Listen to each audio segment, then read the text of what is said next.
Alive. We are live. We are live. Are we live? See that we're live. Why we're not?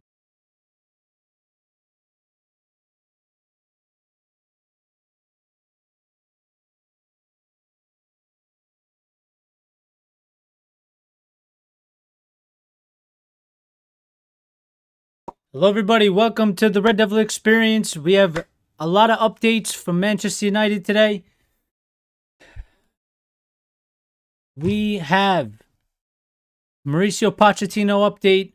We have Dan Ashworth problem that has come out that may implicate Manchester United, may break down the deal. We don't really know what's going to happen from that, but we will see. We have player updates in terms of players from Manchester United that are being involved in the Euros and contractual updates. And we have player transfer rumors. So we're going to get into quite a lot today. If you guys could smash the like button for me, that would be really great. Helps us out, and I greatly appreciate it. Subscribe if you're not a subscriber. If you do subscribe or you are a subscriber, make sure you have the notifications on so you know when we go live.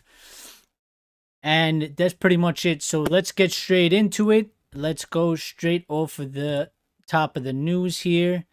And we are going to get into the Pochettino thing here. So as you see up on the screen over here, Pochettino has been let go by Chelsea by mutual consent. You want to say he's sacked, you could say he's sacked. You can say whatever, mutual consent. They both agreed to go separate ways. This just happened in the past hour, so he is gone. And the reason why we're talking about this is because this was posted 8 hours before this has happened, and it was stated INEOS are understood to hold Mauricio Pochettino in high esteem. If he's available, they would have him on the short list of potential replacements for Erik ten Hag. Pochettino will seek assurances on Chelsea's plans. Obviously, the meeting that he had with Chelsea didn't go, I guess, the way, or he didn't get those assurances, and they have parted ways. And now he has been added to the Manchester United managerial shortlist, if you will, and is definitely a strong potential candidate. And some are actually saying that he is now considered the favorite to be the next Manchester United manager if INEOS decide to part ways with Erik ten Hag after the FA Cup final. The reason why this is a thing, or this is important, is that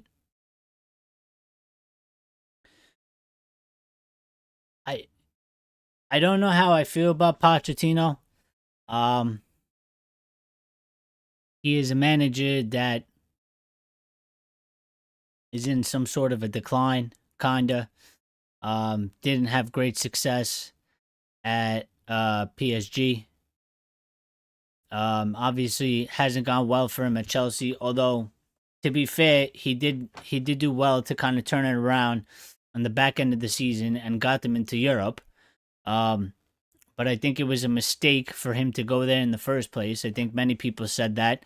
Chelsea seemed to be very unstable club right now. What is this, like their fourth manager in like two years or 3 years or whatever it is? So it is definitely not a good look for him. And obviously he should have been paying attention to what was going on. But of course, every manager, they think that they can do a job, or they don't believe the external hype about it or whatever it is. So it really is just something that is new. But I think the books are actually taping him up to be the favorite now. So I don't know, if you have any thoughts or comments on that or whatever. Um, obviously, get involved in the chat and write it down in there. But yeah, that is certainly an interesting development that's going on. Um, a lot more people coming out saying that they think that Eric Ten Hag is going to be sacked, is going to be replaced after the FA Cup final. Rio Ferdinand came out, I think it was yesterday, where he said that he doesn't know pretty much any more than the rest of us. He hasn't talked to anybody on the inside per se, or anybody that has to do with INEOS, but he believes himself that Eric Ten Hag will not be here um, come the end of this week. He believes INEOS are going to replace him. It's certainly a predicament. And you can make arguments for both ways. You can make arguments based off of the information that has come out that you think he's going to stay, you think INEOS is going to stick with him. There's definitely plenty, I guess, if you would call it evidence. There's definitely plenty evidence for that argument, and there's definitely plenty evidence to go against that argument, and to go for the argument of that he is going to get sacked. So I mean, Pochettino, he's not, in terms of candidates that are listed or have been linked with Manchester United, he is definitely probably one of the more top targets, in my opinion. Obviously, he's managed in the Premier League. He has that experience. I think he's better than Thomas Frank. And it's probably close, other than the Champions League, other than not having a Champions League trophy. Actually, not having a real trophy of any importance. I don't think he's won a league really anywhere. He didn't do anything really at Tottenham. Obviously, he got to the Champions League finals, but he doesn't have any trophy. Like, he doesn't have a Champions League trophy. He doesn't have a Premier League trophy. It's probably neck and neck with Thomas Tuchel. Everybody's better than Southgate, so there's no point in even mentioning that. That's just a joke and the clown show. Oh, Axe Lord's in here. Axe Lord, how you doing? Hold on, I gotta fix the chat here. Axe Lord saying hi. Also, must be a joke or fake news. Oh yeah, Rio threw Ten Hag under the bus for views. Damn him. And Rajat V is in here saying hi. Hi, Rajat. How are you? So here's the thing. Yeah, I kind of agree with that. I kind of agree with the opinion that I don't know if he I don't know if you would say he threw him under the bus for views, but there was no point in saying what he said. With the fact that we are going into an FA Cup final and the focus for the past few weeks has been this FA Cup final. We need to win this FA Cup final. They want to win the FA Cup final. It's a big match. It's a big deal. Obviously, there's a lot of speculation going on about Ten Hag's job, and I don't think it was really needed for him to come out and say that. And it's not like he was breaking the internet with exclusive news. He was really just giving his opinion, and he said he doesn't know, unless he's lying, but he said he doesn't have any inside information, so he doesn't know any more than the rest of us. The only difference between me and you and him is that he is a Manchester United legend, ex-player of the club, and his voice is going to hold a lot more weight and a lot more opinion with certain people out there. So when he says things like that, people are just going to take what he says and run with it. So I feel like it was slightly irresponsible of him. I don't think there was a real point to say that. I think he could have just said it after. Rajat saying Gate laughable appointment for Man U. Yeah, I don't think that's gonna happen. I think it's a lot of nonsense. I personally think it's really just more of the media writing that story up. He's English, United, big club, English. I think it's just a lot of English PR going around writing it. Also, it kind of gets the reaction because nobody likes Southgate. And like you're saying, Southgate to United would be very laughable. So it's just more like if you put that story out there, a lot of people are gonna go and flock to, if you put it on Twitter, they're gonna go on there to say no, that's a joke, this and that. It gets a lot of responses, even though it's not really plausible. And Rashad also saying, didn't Rio say Qatar was going to buy the club? He did say that. He stood outside and he said, watch what happens in the next 24, 48 hours. He said, I'm telling you something big is going to happen. Pretty much basically trying to indicate that Qatar was going to be announced as the new owners of Manchester United within the next 24, 48 hours.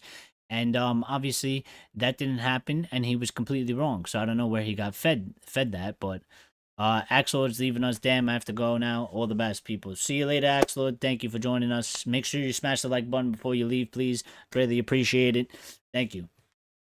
Yeah, so I think, it certainly is quite a dilemma. And I think we need to we'll circle back to the managerial thing at the end because I kind of want to get on to this part right here, which is could be a potential big problem for Manchester United. It's something that, obviously we're not going to be happy about. It could be nothing because it did come from, I think, one source or so. So it might not be actually true. We got to see how this develops. We got to see, the follow-up to this. But if we switch panels here real quick. So it came out from Craig Hope on X here, saying that Dan Ashworth and Omar Barada had a conversation in early February as Ashworth followed up by sending an email to Barada making it clear he wanted to join Manchester United. However, Ashworth sent a copy of his own Newcastle email, clumsily disclosing to the club the negotiations with Barada. Dan Ashworth also disclosed details to Barada of the agreement between Newcastle and Brighton that took him to St. James's Park in summer of 2022. This would likely be a breach of confidentiality to each of Newcastle and Brighton. So this potentially is a very big problem for Manchester United. Not in terms of like Manchester United are going to get heavily penalized, more of just in the fact that this could either just completely 100% destroy Dan Ashworth coming to Manchester United. It could delay it for nobody knows how long. They could, the problems that this could happen is, does Court Offside have good info? I don't know. I think there's slightly, I don't think they're bad, but, there's certain people that they have better or more pull than them. I think Court Offside is more of like a, they're more of like they may be like a Talk Sport kind of ish. But I think Talk Sport is a little bit more credible than them. It depends. Court Offside. They're not just writing their own thing. Like they always get from somebody. Like right. So if Court Offside, if you go on like their X or whatever, or their Twitter, and they put up a piece, they usually have somebody else tagged in it, like a journalist or an independent journalist. So it really you have to look at the story that comes from the original person and not just Court Offside, to really determine. But I don't think like Court Offside is like the Sun or anything in that terms.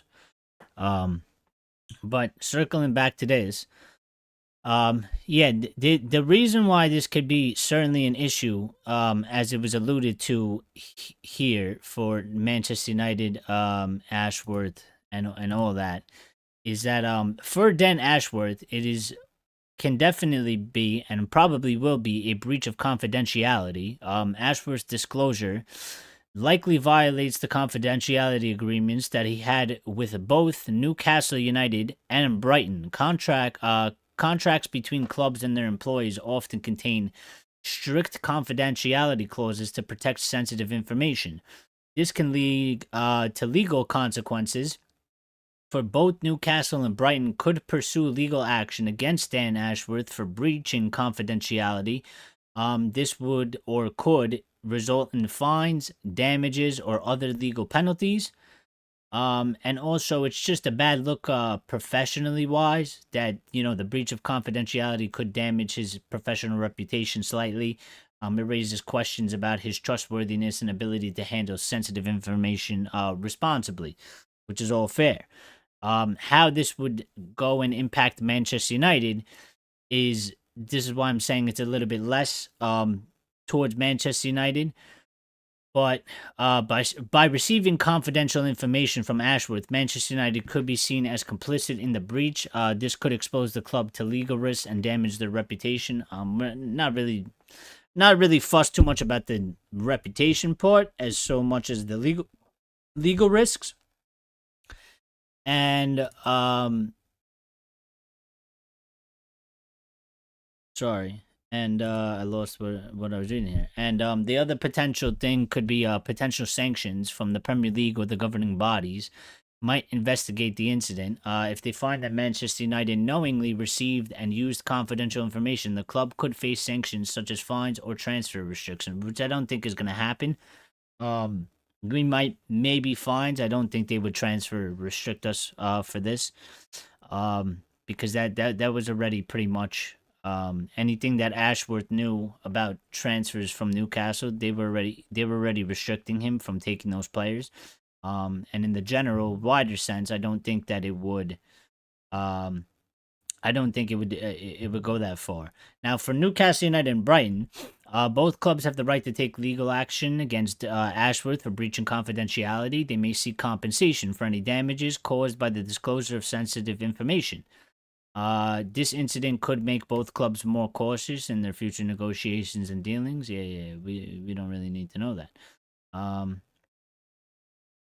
So yeah, this could be slightly a problem because we need him to get in here. We've already been fighting, right, to get him in here, and it is a huge problem. That could be, but let's see if it is actually true, because obviously I only seen this reported by Craig Hope. Obviously it's reported by more, Fabrizio, Samuel Luckhurst, James Ducker from the Telegraph. There's a few journalists out there. If they were to all come out and report this, which I have not seen them do, then it might be a little bit more serious. It might be a little bit more of a problem. But this is slightly concerning, and hopefully it's not true, and hopefully it is just a bunch of BS or something. But Rajad is saying any transfer news about the targets we want. Yes, I have that. We're gonna get into that. We have transfer target updates coming in. That's gonna be coming in. We'll get to that. Don't worry about it. And Rajad saying doesn't really want POCH. What is he won? He's barely won League One, and that's valid criticism. It's actually a concern of my own as well. Ray's also saying put a story about United and you will get a lot of likes. Well, yeah, that's that's how we have to live. Obviously, everything is you have to read it once and question everything twice with Manchester United, because you never know what's real and what's not. It's hard to try and pick it apart. It's hard to take things at face value. And Ray saying stick with Erik ten Hag. Yeah, I still think the correct move would be to stick with Erik ten Hag. I think what you're looking around here, what's going on with the availability of managers, with the number of clubs are looking to get in a manager. There's a lot of high competition. It's going to make it harder to get the guy you really want. You might not get the guy you really want. If you don't get the guy you really want, and you end up with another guy that wasn't your number one choice, how well is that going to work out? And also, again, you have to then restart the whole process again. Like, I think that's why one of the crazy things for Chelsea, that they have sacked all these managers in such a little bit amount of time, is it took Poch all that time from the beginning of the season to the end of the season to actually start building towards something. And he did turn around at the end, and they have now removed Pochettino, and they have to restart the whole process again. The new manager that comes in is not just going to, I mean, it could, but it most likely won't just take off. It's going to take some time to build that up. It could fail miserably. The new manager could get sacked 6 months into the job. It's a huge gamble. It's a huge risk. I think they were going in the right direction with Pochettino. Pochettino obviously needed more time to build something, but he obviously didn't get it. Rajad saying you don't want Elise, he's average and don't really need wing options, need a center forward. Well, it depends on the business we do, right? I think a lot of people in the fan base would argue, you know, even myself, I would probably take Elise if that means that you're moving on Sancho and you're moving on Anthony. I don't know how likely it is that Anthony's gonna go. I expect Jadon Sancho to not be part of the club in some sort of way, whether we actually get a deal done for him in a sale, or he gets loaned out again. That is still to be seen. But if we're moving players on, yeah, if Anthony is gone, then I'm taking Elise. I think Elise is better than Anthony. I think Elise is actually a pretty good player. I don't think he's average. What is he? He scored like 16 goals this season off the wing for Crystal Palace, something like that. So I think he actually is a good buy. It just depends how we move it around. We do need a center forward. They are looking at a center forward, among other positions, which we're obviously going to get into. I just want to go to this tab right here, right now, which is our updates on our players. Did I miss anything here? No. Okay. So obviously, if you haven't heard, this broke early in the day. Marcus Rashford has not been included in the England Euro 2024 provisional squad. Gareth Southgate saying with Marcus, I just feel the players in that area, the pitch, have been better, had better seasons. It's as simple as that, which I'm gonna give my own opinion because I don't think it's as simple as that, as he's saying. And then Harry Maguire, Luke Shaw, Kobe Mainoo have been included in the provisional squad for the Euro 2024, as along with Bruno Fernandes and Diego Dalot for Portugal. So we have some of our guys going. They're going to be involved in the Euros. Now on Marcus Rashford, obviously he's going to be upset not to be involved. He's going to be angry. He's going to be pissed. He's going to be disappointed. I actually think, on one hand, Gareth Southgate is doing him a favor, because I think Rashford needs the break. I think Rashford needs to just go away, take some time for himself, get away from football. He's really been struggling. He needs to take a nice, long, at least good month off. Just focus on himself mentally and figure out what he's going to do and how he's going to better himself for next season and get back on the right path, on the right track. My thing here where he says, where Southgate says, I just feel other players in that area of the pitch have had better seasons, is as simple as that. I don't think it's as simple as that. Grealish has not had that great of a season. Grealish had like 4 goals. What has he really accomplished? I think James Maddison started off hot, got injured, came back, and he has been pretty shit himself. He plays both of those players on the same side as Rashford. I think what really made the decision was not only did he have a poor season, but Marcus Rashford has been suffering a lot of abuse, per se, in some aspects, but not just abuse, a lot of criticism. There's a lot of things going on around Marcus Rashford's name. It is sort of, if you look at it, it is sort of a distraction to the rest of the England squad, because everything is Marcus Rashford this, Marcus Rashford that. I feel like if you were the manager of England, you're looking at it and you're saying, as much as I like this player, he's had a very poor season. But it's not only that he's having a poor season, there's a lot of media scrutiny and stuff like that going on his name. And do we really need to have this around the England squad which we all know what happens to the England squad. We seen it, after the penalties in the last Euros against Italy, where Rashford, Saka, and Sancho were all racially abused because they all missed their penalties. I think the heat's already on Marcus Rashford, and I think when the decision came down to it, I think Southgate took that into consideration.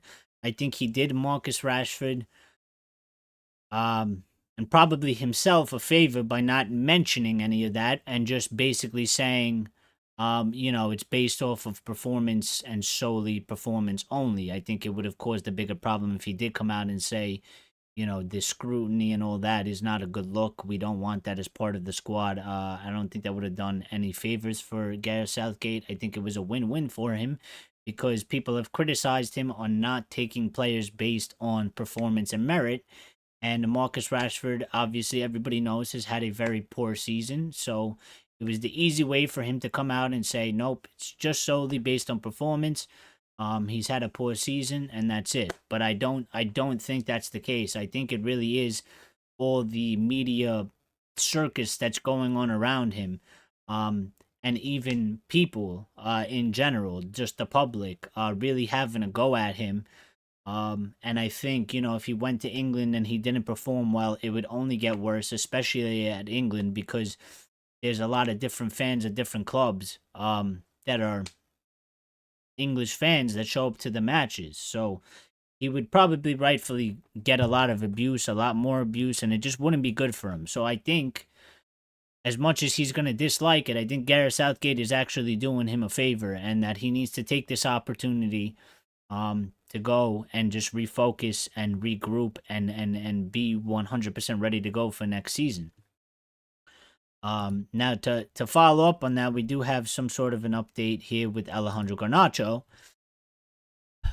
where it was reported that Alejandro Garnacho may well look for a new contract if he features prominently in the Copa America in the U.S. this summer. It was then followed up by Chris Wheeler saying, if Garnacho can cement a place with Argentina this summer as solidly as he has done as Manchester United, don't be surprised if his representatives are knocking on the door for improved terms. So I don't actually know what his contract is on right now, but he probably deserves some type of a contract. When did he sign his latest contract? And this is going to be interesting because INEOS, let's see how INEOS handled this. In the past, United would probably be on the knees ready to give this contract, and they would probably give him too high of a pay increase.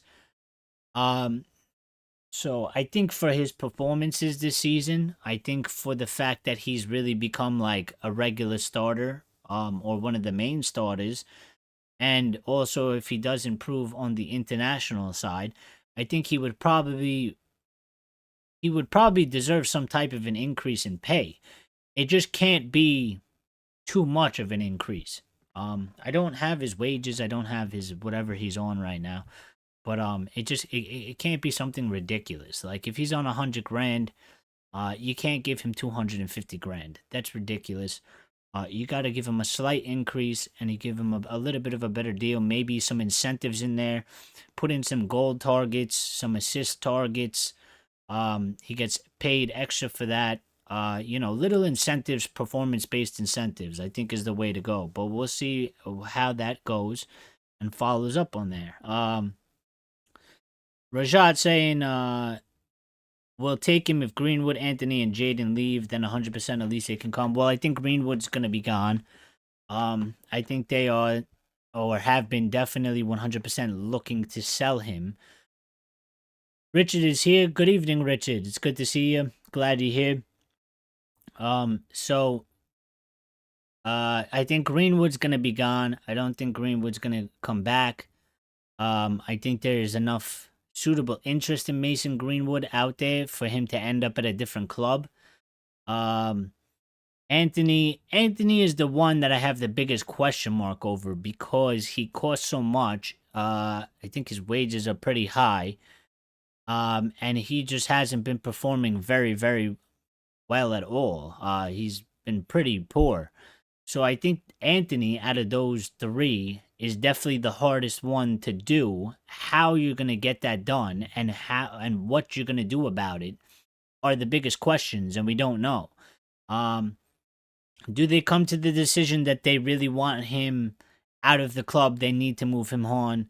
They're gonna pay a partial part of the wages and accept, a very low transfer fee for what we paid for him, which would have to be 30 million, 40 million, and you cut your losses and you go from there. I mean, Omar Barada has said that's how he certainly operated in Manchester City. When he was there, he said that that's what they do. They give a player 1 or 2 seasons. If they don't start performing, they cut their losses, they move the player on, and they go. Um, so, that's why I think Anthony might go, especially if they come and sign Elise. Um, because I just don't see where you're going to fit all those players. We're going to have Garnacho, we're going to have Rashford, we're going to have Diallo, and we would have Elise. And what are you going to do? Keep, a player like Anthony on the bench? It's kind of a little bit crazy. Ray saying Rashford don't deserve to go to Euros, don't deserve to be in the team on Saturday, start on the bench. No, yeah, 100%. He doesn't deserve to actually be part of the Euros, and if you're talking about performance. And he definitely doesn't deserve to start. He should definitely be on the bench, and I hope Ten Hag goes that route. I think it would be good for Ten Hag to go that route. I think it would be a smart decision. He's obviously not going to like it, but he's going to have to deal with it. You can't always get your way, and he really has to learn. Sometimes you got to learn the hard way. We should pay Mano Garnacho the same pay. Yeah, but it doesn't really work like that, right? Depends on the agent, depends what they ask for. It also depends on the player, I guess. Depends on their mentality and all that. In an ideal world, yeah, you would say that because they're about the same age. And they've both been performing pretty well this season, so you would kind of say that it's fair like that, but obviously there's so much more bullshit that goes behind in the negotiations, image rights, and all this brand shit that goes behind. So, that probably wouldn't happen. But they should be around the same spot. They should be around the same wages. It's not going to be identical, but they should be around the same. And I believe that they probably will be around the same because if we're going anything by what INEOS is doing, they're really trying to cut down the wages and they're trying to get a handle on the wage cap that the Glazers obviously just let go to absolutely crazy, ridiculous fees. Which is why, people like Varane are leaving and they're trying to move on Casemiro. They're really trying to cut that wage bill down. Which is why I'm saying it's going to be interesting to see if Garnacho does go and ask for an improved contract, what it will be the improved contract and what they do, because they are probably going to be reluctant to do that. When did he sign his contract? It wasn't long ago. It was a year or two ago that he signed his professional contract. So he wants an increase in pay. Pretty much is what he's asking for. So we're going to have to see how that plays out. It is going to be certainly interesting, and it's certainly going to be an indication of how INEOS definitely move going forward. Richard saying, yeah, the problem is with Anthony that if we cut him loose or sell him on a low fee, it affects our FFP. Yes, it does. That is the problem because we're going to have to write off a huge loss on that. So I don't know how they're gonna really move that, and we're gonna get into those player transfer rumors in just a second, which is gonna go hand in hand with what we're talking about here. Rajad saying Delo and Leach are definitely some of the defenders we need to keep. 100%. I think Delo's had an absolutely fantastic season. I really like Delo. I always back Delo. Delo is actually one of my favorite players at the club because I always believed in Delo. When he came to the club, I was actually getting really upset at that period where it looked like he was going to be sold or he was going to be moved on when we sent him on loan to AC Milan. I didn't want him to go. I always believed that there was a player in there. There was a good player in there. And you know what? He's been doing his thing and he's been proving what my opinion of him. at least so far. And I believe Delo has the correct what he has good ability. I think the ability could always improve. I think he could do a lot more going forward. Not that he doesn't do anything, but I think he could. I think he could offer a lot more. I think that could be improved. It could be taken a step higher for sure. I think he has it in him, but he has the correct personality, and he also has the correct attitude, and he has the correct mentality, and I think that's important. He is very much a very very solid player, and I actually, if we had more players like Diego Dalot, I think our club and our team situation, we would be in a very much better place. Unfortunately, we don't. And the situation is that we need to get more people like him. I think Dalot benefited not just by being Portuguese, but obviously he's Portuguese. He had, a lot of time that he spent with Cristiano Ronaldo, bonding with Cristiano Ronaldo, learning from Cristiano Ronaldo. He obviously looks up to Cristiano as the role model for a footballer. And I think, he had the willingness to learn and accept and take things on. And I think that's really rubbed off on him. And it's worked out the correct way because I think he's taken some of that Ronaldo mentality and applied it to himself. And obviously, it's paid off for him because I think he's had an absolutely fantastic season. And Licha is just, he's another one. He has the correct mentality, the correct attitude, and he has the ability. That guy is a warrior on the pitch. He is a fighter. He puts his body on the line. He wants to, get in there, win the ball. And we need more of that. We need more of that. Those two are exemplary players of the characters that we need at this club and the characters that we have been lacking, and we need more of those. And hopefully INEOS identify targets or bring in players that align with those two players. I would say that they are probably some of the most ideal players we have to look at their profile and be like, we need more players like them. Richard saying, no matter who ends up in charge next season, we need to let the head coach just coach and let background staff deal with the contracts. Yes, I think that is a very important point that doesn't really get talked about too much. We are in an era where there is so much extra BS going on at the clubs, in the background, in the forefront, in terms of media exposure and all this shit. And I think, it can't really go. Also, for the fact of that, it takes a special person. That's why there's not many of them, and they're very, very rare. That you have a manager that is like a jack of all trades. Obviously, Fergie was one. You could argue Guardiola is another. Ancelotti is probably another. And there's obviously a couple out there, a couple others that were in the past. Mourinho was probably one, and at his peak. There's not too many of those guys, and they don't come around as often as probably people would like. And on top of that, even if you find one, it doesn't mean it's going to be a great fit for the club that they're going at. So I think we do need to do what the rest of the clubs seem to be doing, and just bringing in a manager that really just can focus everything on the squad and kind of block out the rest of the bullshit. Obviously, you want the manager to have some say on, player contracts, what the input of if they want to keep this player, if they think the player is good enough, the player should be moved on, and targets. That shit should always be left for when the season is over, though. The manager should not really be dealing with all of those things as the season's going on, because you need him to focus on the season. You need him to focus on his players' performances, tactics, and all that stuff. Not worrying about, we need this transfer target, we need that transfer target. And that's why having a good director of football, having a good sporting director and all that is very important, so they could take care of that stuff. Lyle's in here. Lyle, good to see you. How you doing? Hope everything's good. Glad you could join us. We're just talking about you know, players, a little bit of Ten Hag, Pochettino. Obviously, you can see here.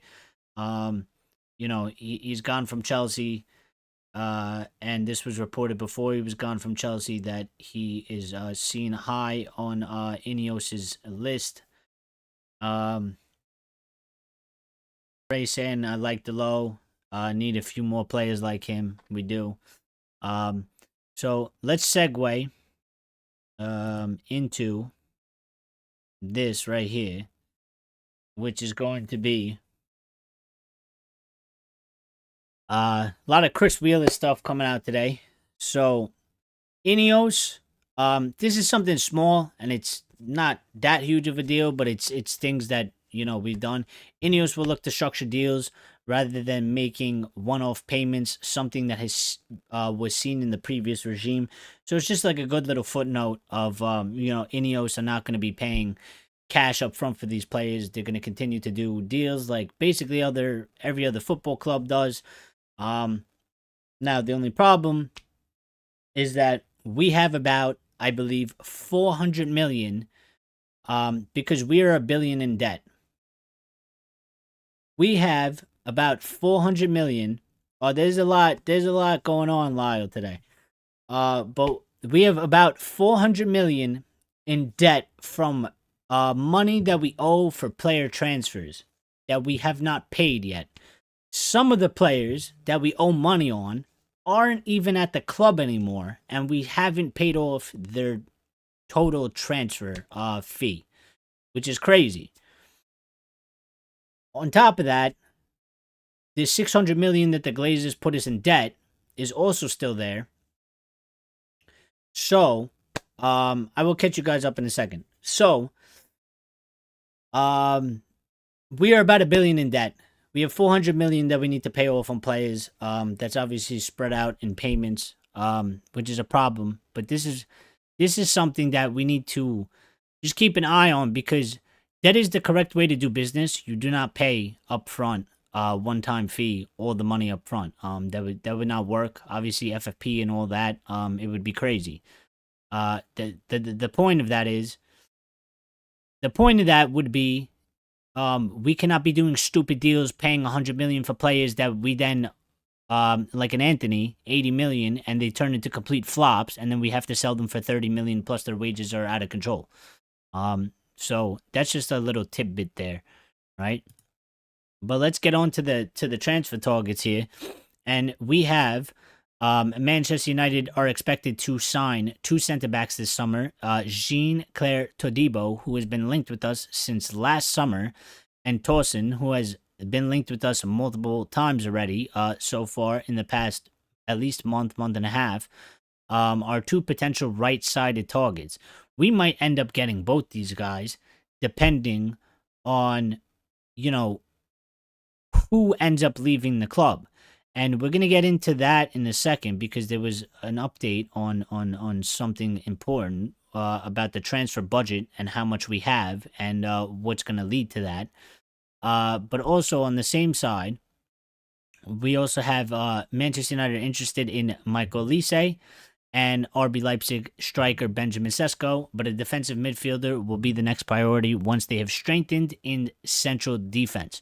So, according to Chris Wheeler here, the order of priority that he is saying is we are going to get the center backs, then it would go to a center defensive mid, then it would be a striker, which would probably leave Olise down the pile. Now, the thing that happens is, depending on what players are available in what order, you might not get, even though the center backs might be number 1 priority, they might not be the first signings. It depends. The center backs might be the top number 1 priority, but because, let's say, you can do the Olise deal quicker and easier, and it's available now, and it's in front of you, then Olise might come into the club before that. The reason why I'm mentioning this is because it is important to do the player sales. I think that's where Ten Hag was hurt um last summer transfer window, is that they did certain deals because certain players were available, or it was an easier deal to do before we got the other targets that we needed. What failed him, or where the club failed him, was to do the player transfers to raise more funds to get the other targets that he needed. And the problem with that is it obviously led to us not getting all of the players that we needed. So, we need to make sure. I'm not too concerned about the order of this, right? I'm not too concerned necessarily about the order of this, as long as we get the players in. The real thing that we need to focus on is the sales of the players, because the sales of the players are going to dictate how many of these guys can we actually bring in. So, I just want to read out what you guys are saying real quick. When I find Lyle saying, when I found out about the players we still owe and for who aren't even at the club, lol, I legit fell off my seat in shock. I mean, yeah, it's absolutely crazy that is a thing, and it just shows you how we are in the position that we are and how we are struggling financially in terms of like player transfers, fees and FFP and all that. It just shows you the bad business we did, because we paid such high fees and these players aren't even here playing for the club. Like, we never even got their worth. And we obviously are struggling to pay that off. Now, the disgusting part about that is that the Glazers have left us in 600 million worth of debt. The player debt is 400 million. So we could probably pay it off, but the Glazers would have to pay off their debt, which they're never going to do, obviously, because they're just a bunch of bastards.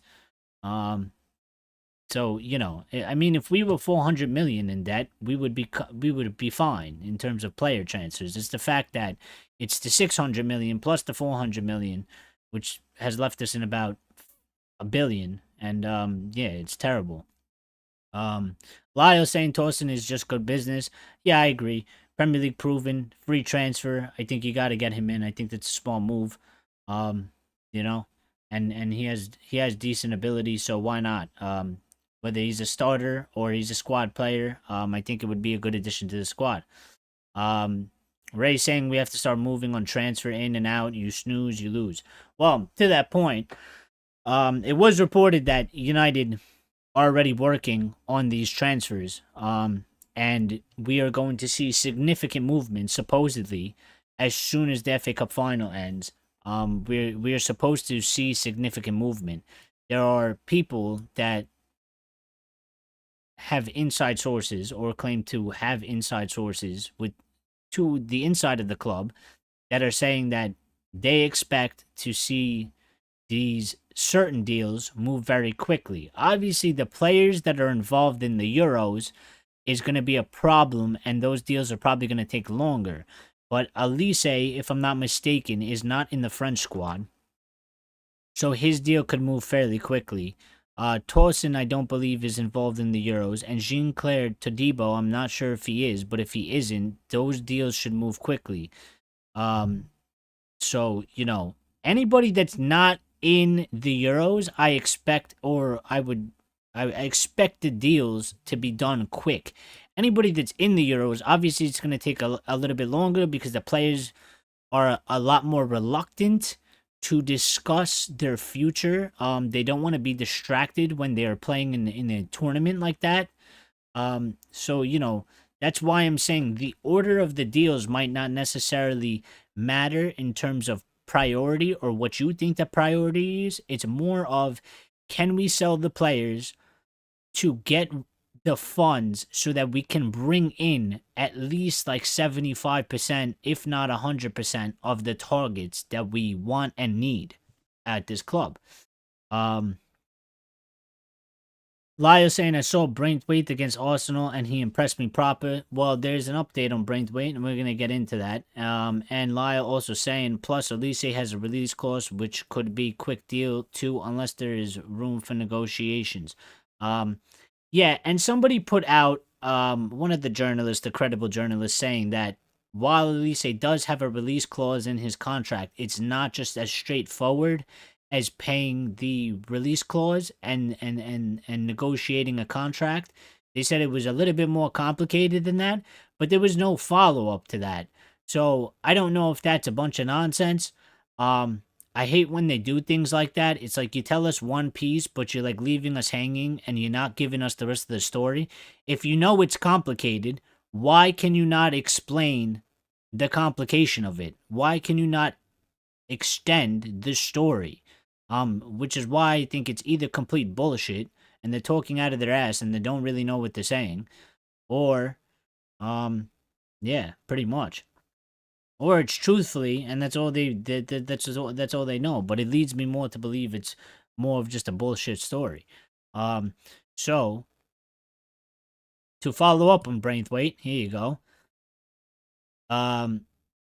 Manchester United are exploring the possibility of a move from Mark Gahey if United cannot tempt Everton to sell Jared Braithwaite with an offer in the region of 55 million.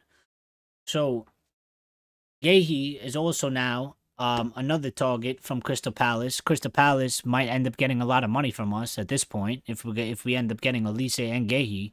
I don't know how much Gahey would go for. Could probably check his transfer value up on the internet, but this, United are looking to get Braithwaite for around or in the region of 55 million, which I agree with Lyle here. I think Braithwaite is very proper, and I think that is the correct amount. I would not go higher than, I would not go higher than like 62 million in my opinion.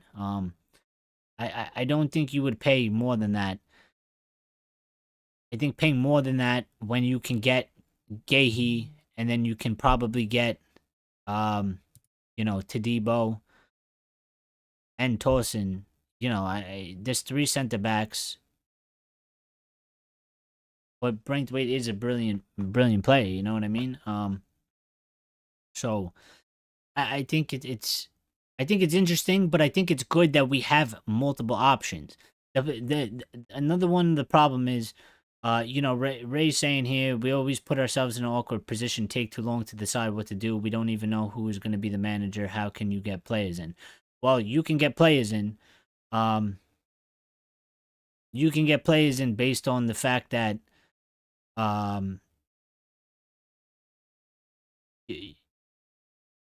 the people, INEOS, that are leading the project, they contact and sit down with the player and they explain to them the project that's going on here. They explain to them, probably what they're thinking about the manager as well and all that stuff. Which a lot of clubs do that anyway. Obviously the manager probably has some input and say.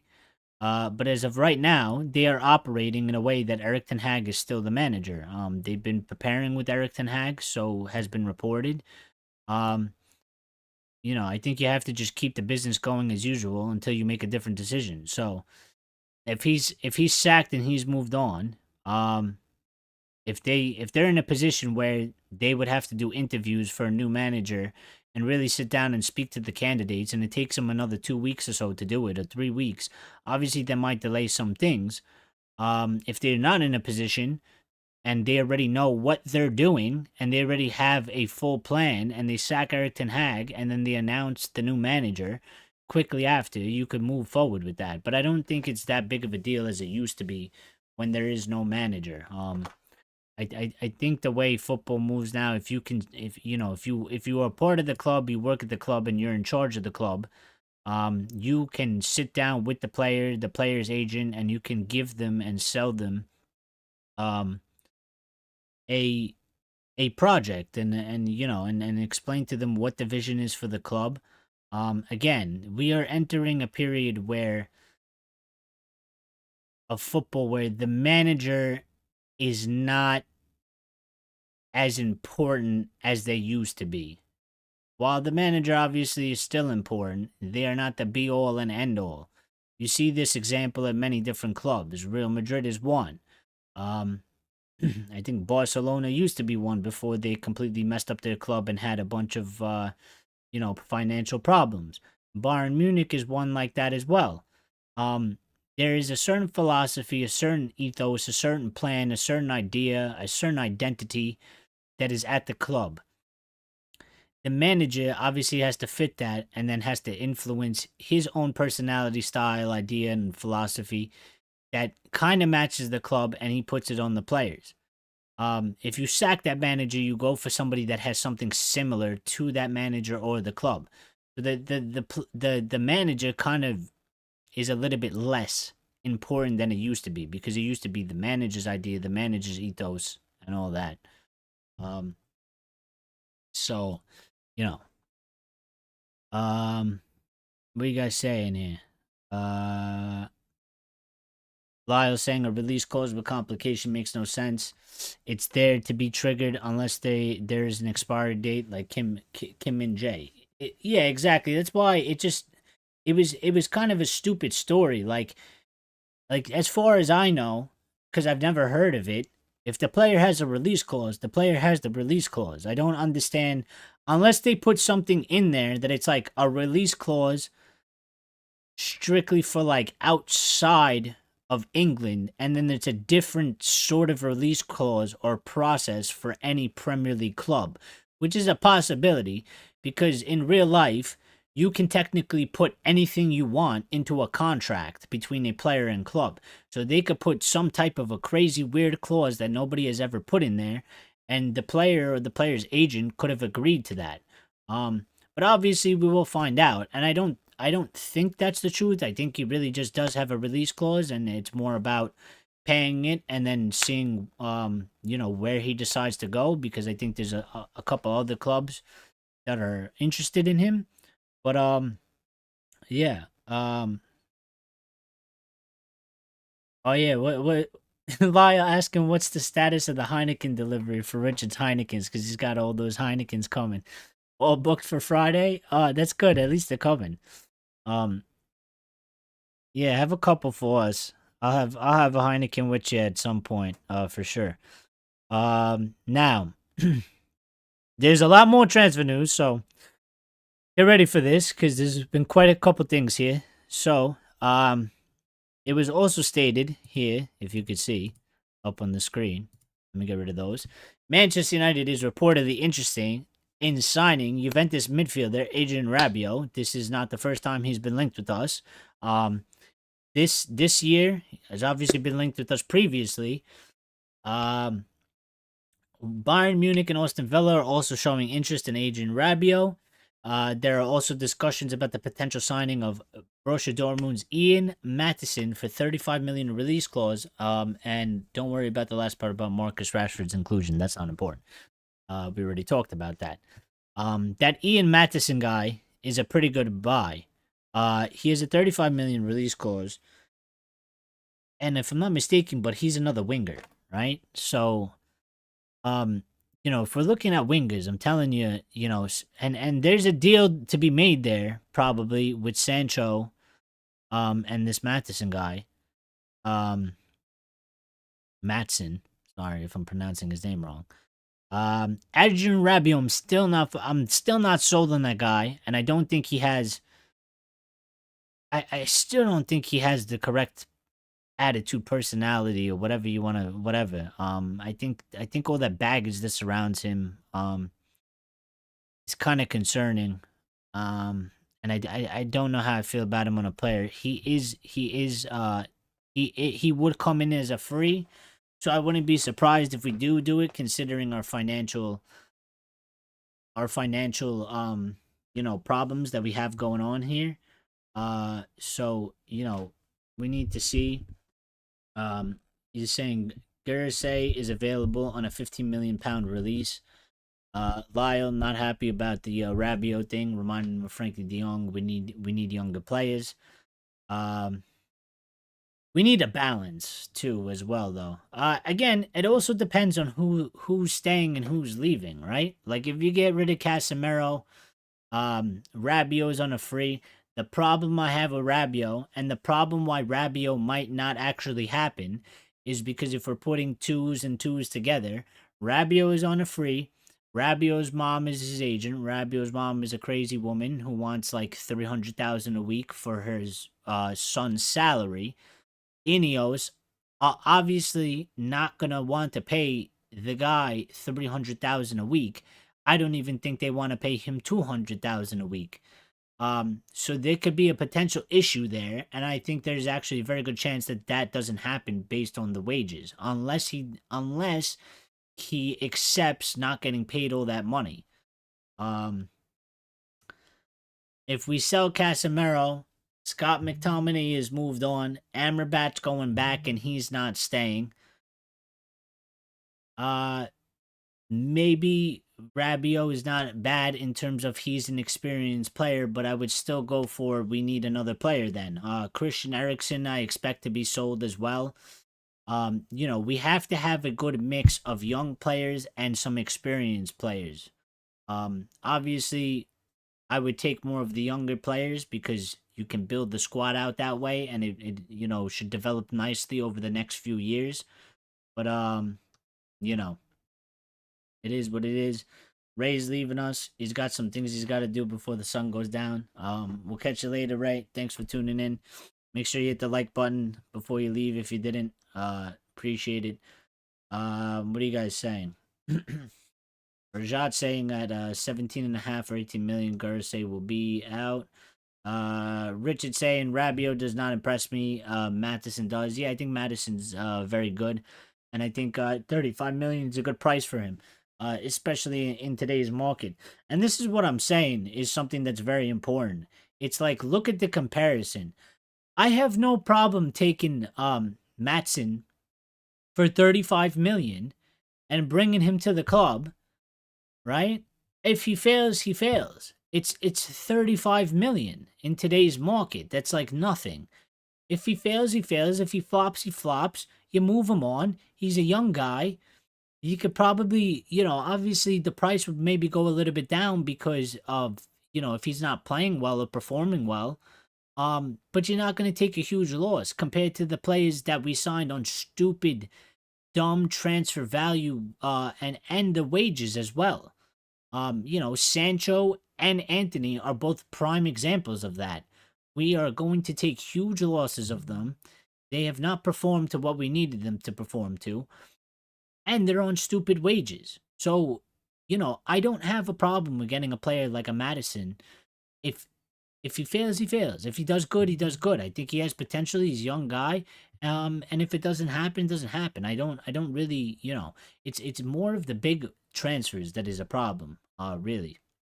And Rabiot, I'm not sold on Rabiot, so I wouldn't be over the moon with Rabiot, but at this point, I really just want the team to be constructed as good as possible. Obviously, INEOS are not going to get everything correct. They are going to get players that are not going to fit well. They are going to get players that do fail.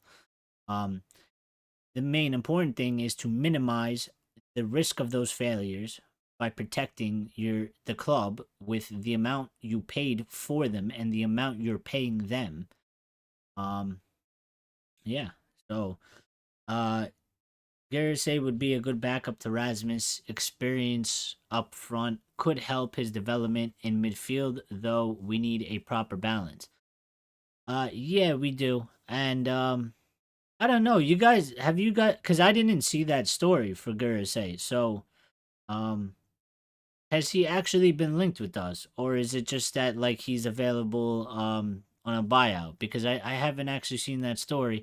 I seen that we've been linked to Sesko multiple times. I don't know if we're gonna get Sesko. He's another young guy. He's a little bit similar to Rasmus in terms of build. In an ideal world, I would probably get two strikers.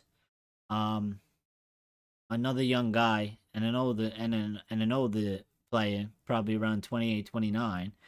But I don't think that's going to happen based on everything that we need, all the positions we need, and there's a lot more important positions. But we definitely need at least one striker. We definitely need at least another backup for sure. We cannot just go into next season with no with no striker. I think it's a little bit dangerous to go into next season with just two strikers, obviously, because you see, Rasmus did suffer little injuries here and there. Hopefully, he doesn't go through that next season. But you lose one striker out of the two that we would essentially have, and it would just it would be bad again because we'd be down to one striker, and then we'd probably have to shift around a couple players. Maybe Rashford would have to come in and play striker or whatever. We'd have to move players around. Rabio wants a payday. Rabio always wants a payday, but really, Rabio's mom that wants the payday. She is the agent, right? And he's just listening to his mother, I guess. So, you know, um, and Richard saying Fabrizio Romano is reporting the Guernsey story. Okay, good.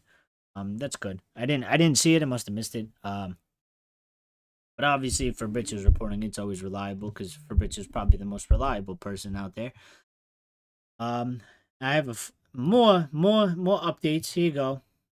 So just like a whole recap, summary kind of thing, and there's a little bit of an interesting tidbit that we did not get into that we need to talk about. So Manchester United is focusing on strengthening its defense this summer with Jared Brentwaite, Mark Gahey as primary targets for centre back position. Everton has set a minimum asking price of 80 million for Brentwaite, which I do not agree that we should pay. While Gahey is valued at 65 million, so there you go.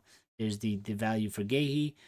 United is also considering Jean-Claire Todibo and Torsen as potential right-sided centre-back options. The club's initial budget is around 35 million. Yes, that was what was reported today, is that Manchester United have a total budget in cash to spend is 35 million currently.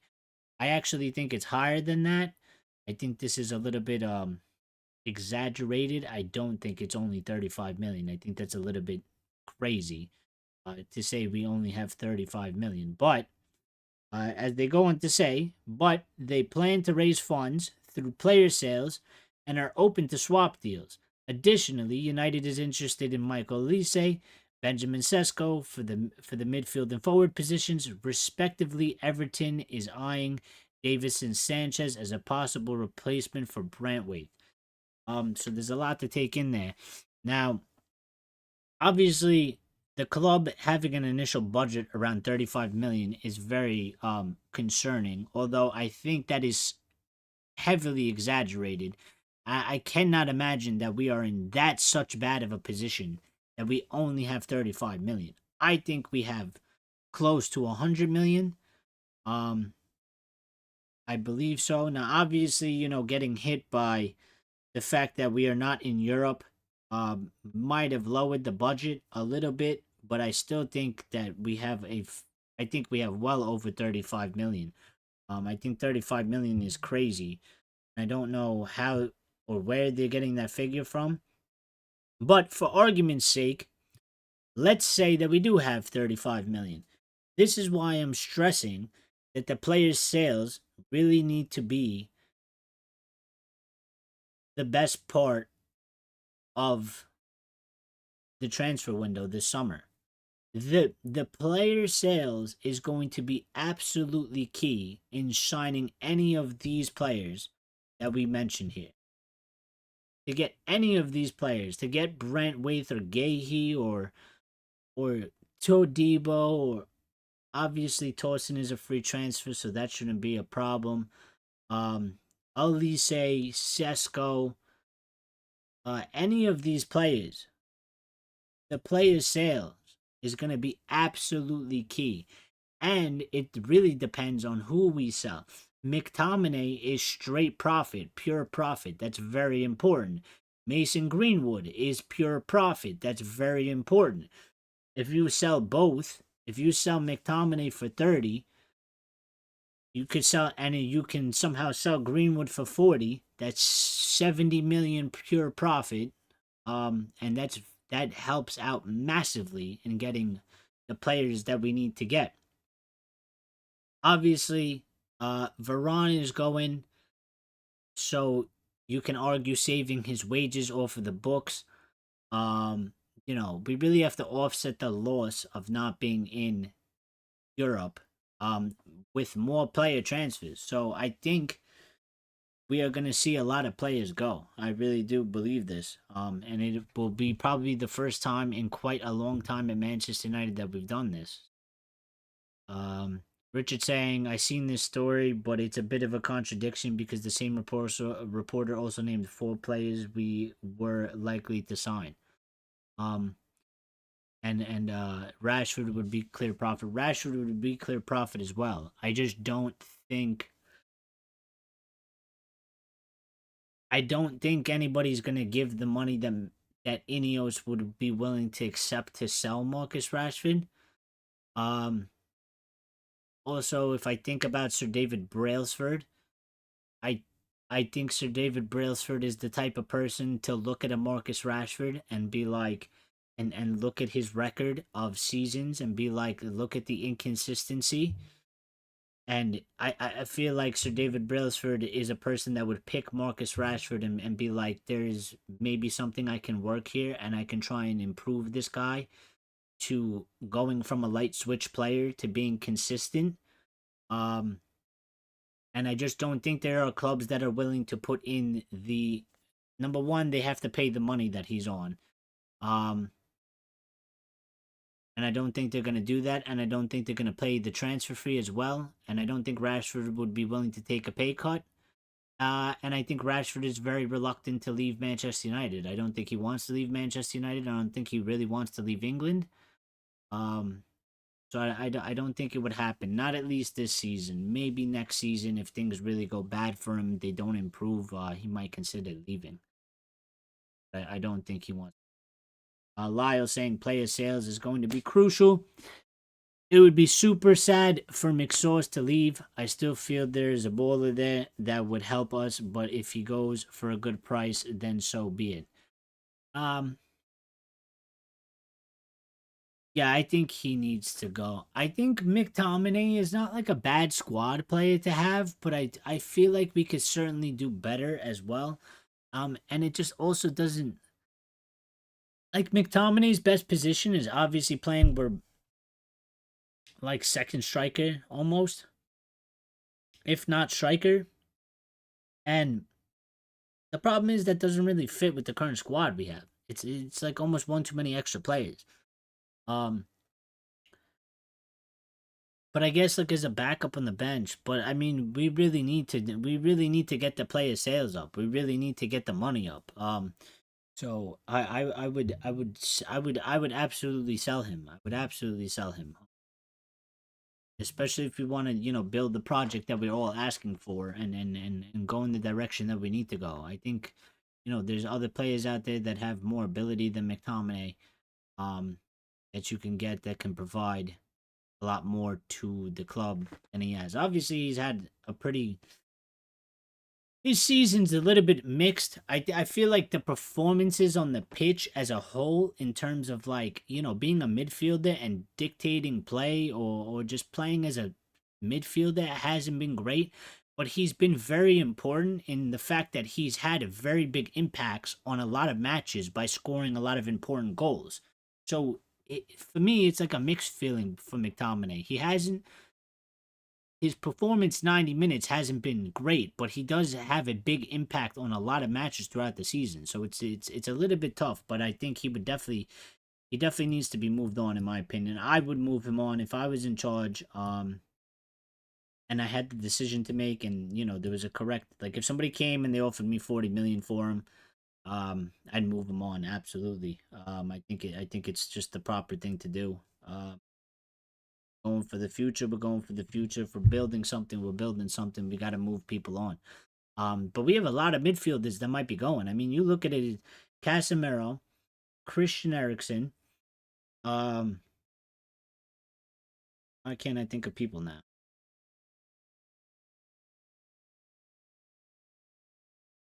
I would get rid of McTominay. That's 3.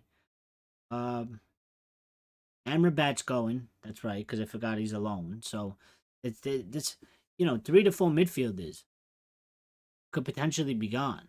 So it's certainly a problem. Richard saying for Rashford's sake and our sake, I think he should move. I think you are probably correct, though. I think he will stay. Yeah, I think he's gonna. I think he's gonna go tough it out one more season. I really do think he's reluctant. I think he's very upset with the criticism. Also professional player wise, and we talk about mentality and we talk about attitude, right? Marcus Rashford probably does still feel some type of way of that people doubt him. People don't respect his ability in a certain aspect. And I think there's a part of him that he wants to go out and he really does want to prove these people wrong. Um, and I think part of that is going to lead to him wanting to come next season and prove that he is a top class player. Um, so I don't think he's just gonna bow out and quit like that. I don't see it. Now I expect though, if the next season that comes up, if it doesn't go well, if it's another repeat of this season, I think that would probably be the end for Marcus Rashford. I think he would have enough. I think that would be the final straw for himself, and also I think the club would definitely be more open to moving him on. So, only time will tell, and we'll see how that goes. IVPS says why downgrade? Why downgrade to who? For who? Who are we downgrading? Be more specific so I know what you're talking about. Lyle saying if we used mixed sauce the way Scotland does, then I think he would all be saying he should stay, but the plan on the pitch was so confusing and messed him up. That's what I'm saying. I think McSauce playing in the area that he's kind of been playing where he scored these goals, right? Which is like in and around the box. He is very impactful and he does do good in that aspect. The problem with McTominay is I don't think McTominay can actually play in the midfield. Um him as a midfielder, let's say like as a box to box, really bothers the crap out of me. I used to play in the midfield, in the center midfield. Like my play was more of like I labeled my. I mean, I played different positions, but my play when I did end up in the center, and this was later on in my playing days before I retired from my amateur playing days, right? I based my thing was more off of Skulls. So it wasn't a DM, but per se, but I kind of like to just sit there in the middle and kind of dictate the play and like ping passes and all that stuff. That's where I based my position off of. The problem with Scott is he can't do that. There's times in matches where it's like he is not great defensively. He doesn't always track correctly, and there's times where he lacks to get a foot in on the ball, which bothers the shit out of me. Um, these things bother me as a midfielder. Like I don't think he is great in that position. Up top, he's great, but then it's like, well, we have Bruno, and then arguably you could say, well, we also have Mount. That could probably also play there, but obviously Mount seems to be more of the spare box to box or whatever. Um, so yeah, I for me, Scott as a one of the three midfielders, I don't like him there. Scott playing in like that second striker position has been very good, and obviously he's had an impact. Um, Richard saying, I think you are correct, but when Scott leaves, I will applaud him off the pitch because his skill isn't great, but his work rate is. Oh yeah, I don't think you can question McTominay's attitude, his work rate, and any of that stuff. I don't think he's not that type of guy that's not giving his 100%, 100, like you know what I mean. I would never criticize him for that because that's not what I see. And that's not what I don't think he, is that type of person that's not giving it his all. I just think that in terms of a purely footballing decision, thinking about it in terms of a club project and a vision for the club, I would move him on just like you said, like, his skill isn't great. And I think we can get better. And we should probably have better. But Scott is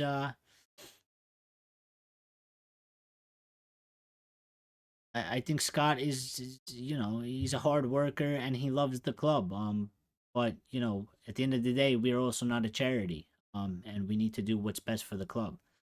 Um, I IVPS is saying Poch big downgrade to Ten Hag. Well, it's not personally the move I would go for. There are people out there that would do this. Um, I'm against it. I'm still in the boat of keeping Ten Hag for another season.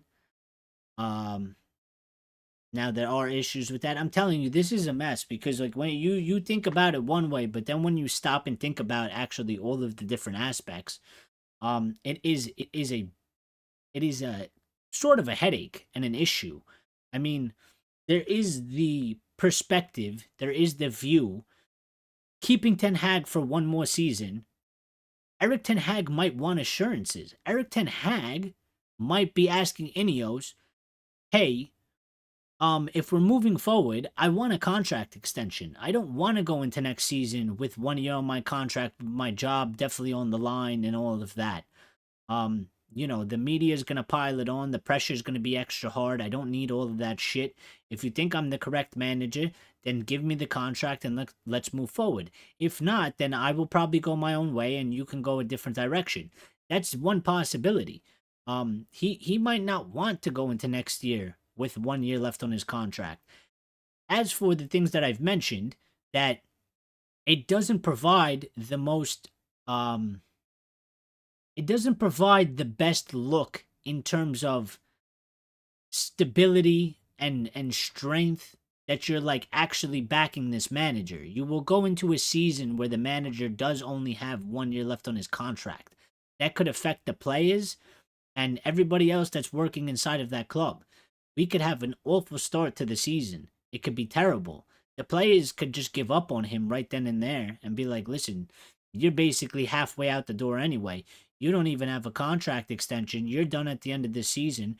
We're pretty much fed up with your shit. We don't agree with the decisions you're making, and we're fed up with you. And you could just get sacked now, and we'll go in a different direction. So, it's certainly a dilemma that there's many different aspects and ways this can actually go. It's not a straightforward thing. We would all like it to be. I'd just be like, just let him go into next season 1 year, and then if he does good, give him a contract extension. If not, then he's gone and he leaves. I don't think it's gonna play out like that, and I think it's gonna be interesting. He might walk away. It might be a similar thing to Pochettino here, where he has discussed with Chelsea. Whatever the discussions were, they obviously didn't have an agreement on the direction that they were going in, and they have decided to part ways. And we might see the same thing happen with Eric Ten Hag, whether we want that to happen or not. So, it is a thing, and Pochettino might be a person that comes in and takes over. It might not be Pochettino, but certainly compared to some of the other people that have been linked to this job, I would take Poch over them. Um, but he wouldn't fill me with 100% confidence. I don't know if it would work. It might work. Maybe it would. Obviously, the concerns of that this guy has basically not won much, if anything at all, is definitely a concern. And is he a manager for the long term, which INEOS is supposedly looking at? They want to manage it for the next 3+ years. So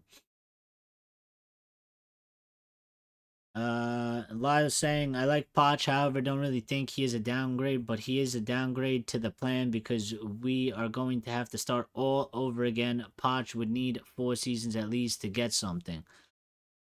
Yeah, and that is the issue.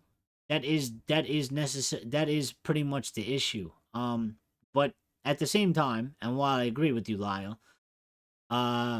if you look at it from the other way, what if we go with Ten Hag next season? What if we give him a contract extension?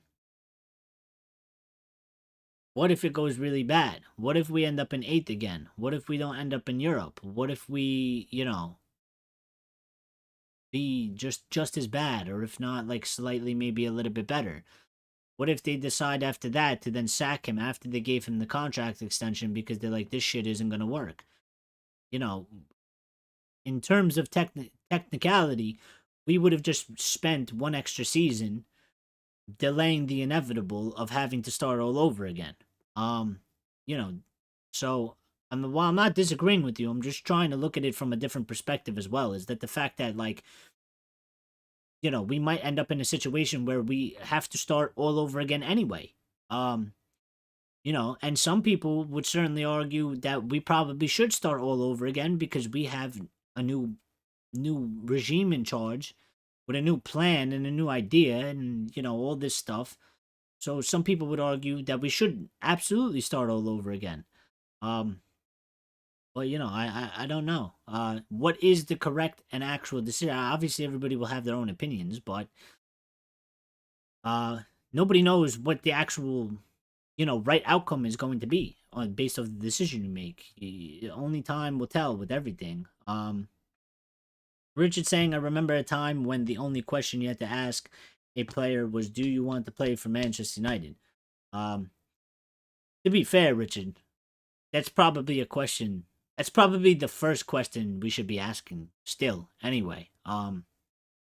Because I still believe, as bad as we've been, right, and obviously we don't have the lure of like we are the best, we are the champions. I still think that Manchester United is still seen as a big institution, and I think there is quality players out there. If, for example, Rasmus Højlund, I think that is the first question you ask him, and that is the first question he would answer, and he would be more than happy and say, absolutely, I want to play for Manchester United. Rasmus Højlund is a fan of the club. Rasmus Højlund views Manchester United as a very big club, and a very big opportunity to go play for. And I think that is a question that we should definitely be asking. I think it should be one of the first questions we ask. Do you want to play for Manchester United? Fuck everything else, right? Do you want to play for this club?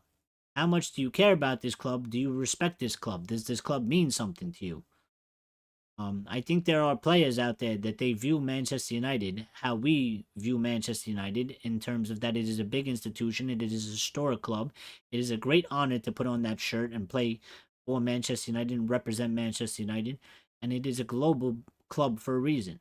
And what we should do or should avoid is the people that are more of a mercenary, which I think we will do anyway because we should be offering lower wages based on what INEOS want to do.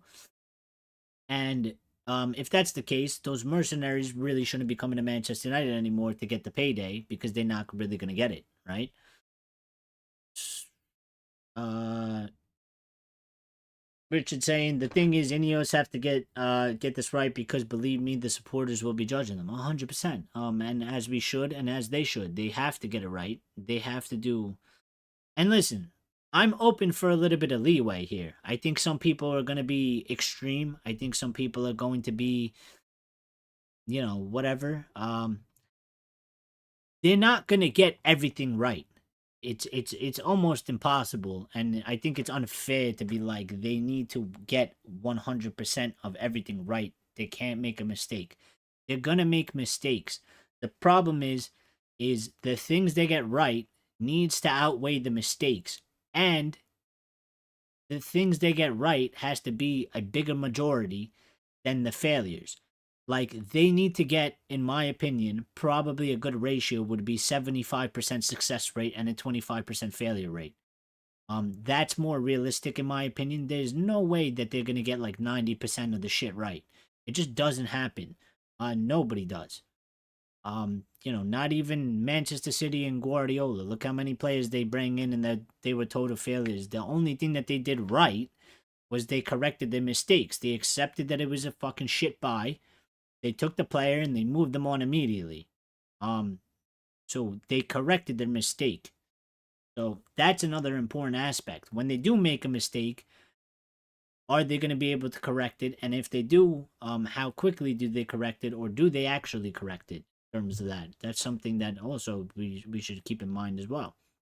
Lyle saying that's why I say Eric Ten Hag needs the first 10 games of the new season to show what he's all about. From the Greenwood drama to Ronaldo, Sancho, etc., he had to do a lot outside of his job. Yeah, he's had a lot of outside distractions. Um, but I think really the player recruitment is key.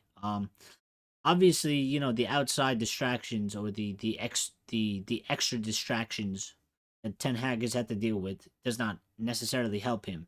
But I think what really doesn't help him is not having the players available. And you can tell by his quotes and what he said this season. He's dropped little tidbits here and there when he's done press conferences and all that good stuff that he essentially says, and he said it based on, the amount of injuries we've had. He basically is saying, when I have my first team, we can play decently good football and we can get a job done and we can be a lot more competitive than we have been, and we can get a lot better results than we have. When I lose a certain percentage of my first team squad, those players don't have the ability, they do not fit the style of football I need to play. They cannot replace the players that I need for my first squad, that has really hurt him. Also to the point of that he is stubborn in his ways and he refused to accept that those players, while he does know that they can't do it, he did not change necessarily and like go more defensive, for example, and play like a little bit more counter attacking, a little bit more defensive, a little bit more compact to protect the team because the players don't have the ability to play he wanted. He kind of just stuck with the way he wanted to play and pushed through it, and obviously that kind of went against him. Now you guys are saying, Richard saying yes, Rasmus is exactly the player profile I want at the club. Yeah, we need him. Players like Delo, like we discussed, Diego Delo, Martinez. I think players like that, they all look at Manchester United as a huge club. They have the correct mentality, the correct attitude. So I think definitely need more players like that for sure.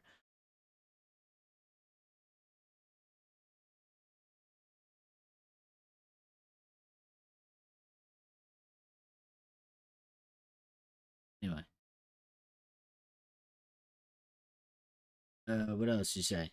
Lyle saying, I believe Eric Ten Hag under the new structure has potential to shine. Yeah, I do too. I do too. I think he can do a way better job. The only thing is he's really only going to get a year out of it. It's a big turnaround in 1 year, which is why I'm saying that we really need the player recruitment to be correct, because I think that's what's going to help him the most is the player recruitment. Because obviously the new structure is more like going forward from here on out, and we're going to need a lot more work to be done, and a lot of the changes we're not going to actually reap the benefits of it until 2, 3, or 5 seasons down the road. Now obviously it's a start right now, but um, it's what's going to help him and what's going to make him succeed is the player recruitment is the number one biggest thing for him. Um, and also just maybe relieving him a little bit of those other extra responsibilities, and just letting him really focus on managing just the squad itself, tactical wise. But also, I think like every manager that's been here, um, they haven't really been able to bring in certain staff. So he's brought in a couple guys, like very few, but there's also just coaches that have just been there that are probably from David Moyes, from Bengal, from Mourinho, from Ali, um, that he has to also work with. So I think that's something else that, you know, probably needs to be looked at and needs to be updated as well. How many of those background coaches, those people that don't really get talked about that have been at the club, um, that need to be replaced as well. There's so many things and it goes so in depth. I mean, if anybody's ever played Football Manager, and obviously Football Manager is a video game, right? It's not real life. It's a simulation. But if you've ever played Football Manager and you go, on the PC version and you do the full in-depth game, there's so many aspects. Like it's like it hurts your head just off of a video game. If you decide you want to control every aspect, there's so much shit. It's crazy. It's absolutely crazy. So like obviously I can only imagine what it's like in real life, where there's obviously more shit you have to deal with, and obviously it's real life, anything can happen. Like it's craziness, you know? Life is crazy. Um what else he saying? Eric Ten Hag there, while INEOS builds could be a good team up. You can't get everything right. No company ever does. Lyle is saying you're absolutely right. His stubbornness this season was exposed, and also the fact that he lacked the mindset and the ability to switch up mid game to our benefit. Uh, However, getting new players and let him build the trust without distractions could prove to be beneficial. It does, but I love that game. Yeah, no, I love that game too. I play it all the time. But yeah, you know, and see, I always had his stubbornness on board because I listened to the Ajax fans. There's Ajax fans with YouTube channels out there. I wanted to learn more about Ten Hag when he was announced in the beginning as Manchester United manager. So I took a lot of time just listening to them, listening to them speak on Eric Ten Hag, and it was the number one thing that I heard from different Ajax fans that they were like, be prepared for his stubbornness. He is a very stubborn guy. He is very set in his ways. He will make decisions that are going to piss you off. He takes a long time to change things because he's very set in his ways. And he is very reluctant to change something that he has a plan or idea for. So I always knew it was coming. And obviously, I'm still gonna criticize it when I don't think it's the correct decision. But I always knew it was gonna be a thing for sure. And obviously, you know, it has hurt him in many aspects. But obviously, if that's the way he manages, that's the way he manages. And if it takes him a little bit longer to learn, then it takes him a little bit longer to learn, or it takes him a little bit longer to change things. So you know, it is what it is. How long have we been live for?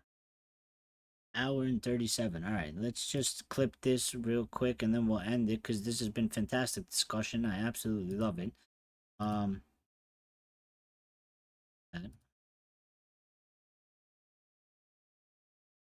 oh, we covered all. Excellent, excellent. So what I will do then instead is check, see if we had any other that came out while making sure, and actually we did. So, David Ornstein has just come out 2 minutes ago. You want the most up to date, recent, exclusive news here. David Ornstein is saying Manchester United have been linked with Mauricio Pochettino for some time. He met with INEOS about the Nice job too, so there's a relationship there. I'm not suggesting it will happen. We will have to wait and see with we will have to wait and see with what happens with Eric Ten Hag, but it's one to watch. So David Ornstein, who is a very, very credible Manchester United journalist, or just a credible journalist in general, has now come out and has put his, I guess you would say, more of his, a little bit of fact, a little bit of opinion into that. Um, Obviously making the link that Ineos already had some sort of a discussion with Pochettino for the Nice job at one point, so there is some sort of an already built relationship. It's not like they don't know each other. They obviously sat down and spoke with each other in the past, so that is an important link to keep in mind, is that they did already consider him for a managerial role at Nice. Um, Now, while nothing is 100% concrete and there hasn't been any talks between them right now about the Manchester United job itself, it is definitely in a big consideration. Um, so you know, what else is it? Um, Also coming out from Standard Sport, which I'm not too familiar with them. Mauricio Pochettino is now on Manchester United and Bayern Munich's radar after leaving Chelsea. Uh, that was put out there, and Tuchel does not look like he's going to Chelsea, so he would probably be still in consideration for Manchester United if that's a thing.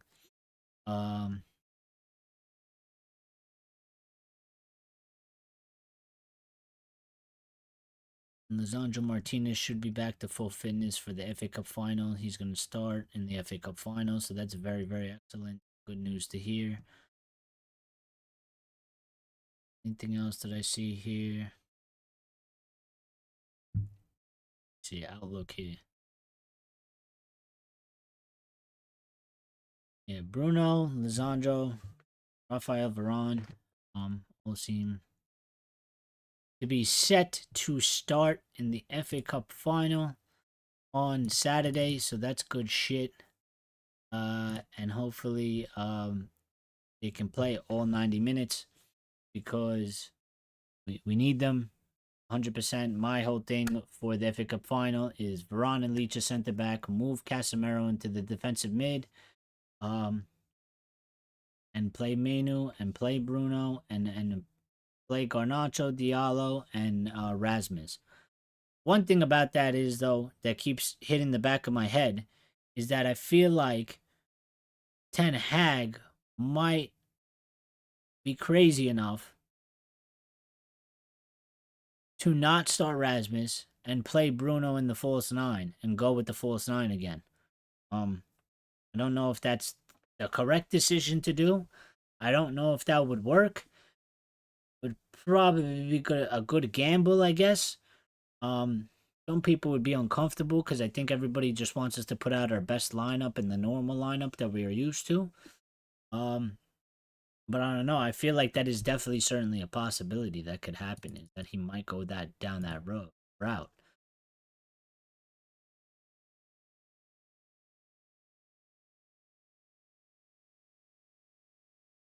So Ornstein again.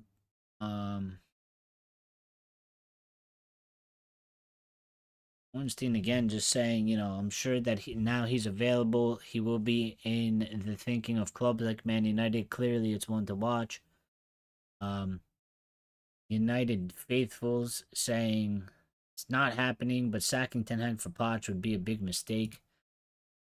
Yep, a lot of people feel that way. So, what are you guys saying? Yeah, there was this De Zerbi story. That I couldn't. I heard about it. I didn't really.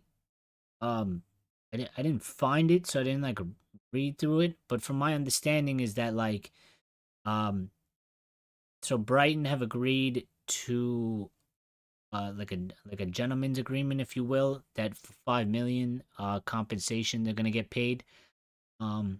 Which I kind of feel like if it's for 5 million, I don't think it's a Premier League club. I think it might be a club outside of the Premier League for 5 million.